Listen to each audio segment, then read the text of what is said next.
भूतिया होटल, रामपुर गांव। दिन में ये गांव बिल्कुल साधारण लगता था। लोग अपने काम में लगे रहते, बच्चे खेलते और सब कुछ सामान्य दिखाई देता। लेकिन जैसे ही सूरज ढलता, पूरा गांव बदल जाता। गलियां खाली हो जाती, दरवाजे बंद हो जाते और हर घर के अंदर एक ही बात दोहराई जाती, रात में बाहर मत निकलना। गांव के किनारे खड़ा था एक पुराना भूतिया होटल, जो अब सिर्फ खंडहर बन चुका था। उसकी टूटी खिड़कियां, हवा के साथ बजती दरवाजों की आवाज और अंदर फैला गहरा अंधेरा, सब कुछ उस जगह को जिंदा से ज्यादा डरावना बनाता था। लोग कहते थे, वहां कोई है जो सिर्फ रात में जागता है। शहर से 4 दोस्त, रोहित, पूजा, करण और निशा, एडवेंचर के शौक में रामपुर गांव पहुंचते हैं। गांव वालों ने उन्हें पहले ही चेतावनी दी, उस होटल के पास भी मत जाना, लेकिन चारों ने इसे मजाक समझा। रोहित हंसते हुए बोला, भूत वूत कुछ नहीं होता, आज रात वहीं रुकेंगे।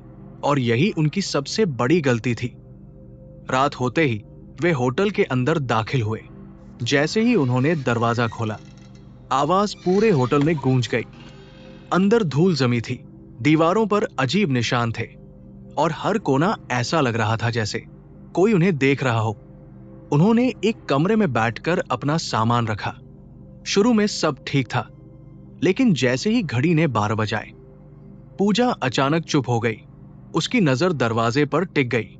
तुम लोगों को पायल की आवाज सुनाई दे रही है। पहले तो सब हंसे, लेकिन फिर आवाज धीरे धीरे पास आने लगी।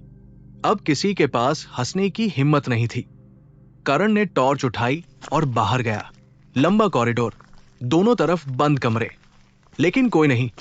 तभी अचानक ठंडी हवा का झोंका और उसे लगा जैसे किसी ने उसके कान के पास सांस ली हो। वो वापस कमरे में आया, लेकिन अब आवाजें और तेज हो गई थी। मत जाओ, यहीं रहो हमारे साथ। निशा डर के मारे रोने लगी। अचानक होटल का मुख्य गेट अपने आप बंद हो गया। रोहित दौड़ कर गया, लेकिन दरवाजा नहीं खुला, जैसे किसी ने बाहर से नहीं, अंदर से बंद किया हो। कमरे के कोने में एक टूटा हुआ शीशा था। रोहित ने उसमें देखा, चारों की परछाई थी, लेकिन उनके पीछे एक और परछाई खड़ी थी। धीरे धीरे वो परछाई सिर उठाती है, लंबे बाल, सफेद चेहरा और पैरों में पायल। अचानक करण रुक गया। किसी ने मेरे कंधे पर हाथ रखा है। उसकी आवाज कांप रही थी। अगले ही पल वो जमीन पर गिर पड़ा। उसकी आंखें खुली थी, लेकिन उसमें सिर्फ डर था, जैसे उसने मौत को देख लिया हो। तीनों भागने लगे, लेकिन जैसे ही गेट तक पहुंचे, वे वहीं वापस आ गए जहां से भागे थे। होटल अब उन्हें छोड़ना नहीं चाहता था। कॉरिडोर के अंत में एक दरवाजा था, जो बाकी सबसे अलग था, पुराना, भारी और बंद। अचानक वहीं से पायल की आवाज आने लगी। दरवाजा धीरे धीरे अपने आप खुला। अंदर घना अंधेरा था और उसी अंधेरे में वो खड़ी थी, एक नर्तकी, लेकिन उसका चेहरा इंसानी नहीं था। आंखें पूरी काली, चेहरा खून से भरा। उसकी आवाज गूंजी, मुझे बेगुनाह मारा गया, अब कोई नहीं बचेगा।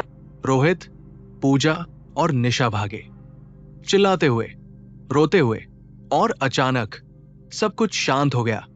सुबह गांव वाले उन्हें होटल के बाहर बेहोश पाते हैं, लेकिन करण गायब था।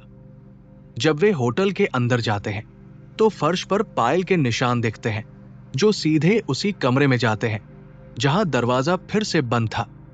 आज भी रामपुर गांव में लोग कहते हैं, अगर रात में तुम्हें पायल की आवाज सुनाई दे, तो कभी पीछे मत जाना, क्योंकि हो सकता है वो तुम्हें अपना अगला शिकार बना ले।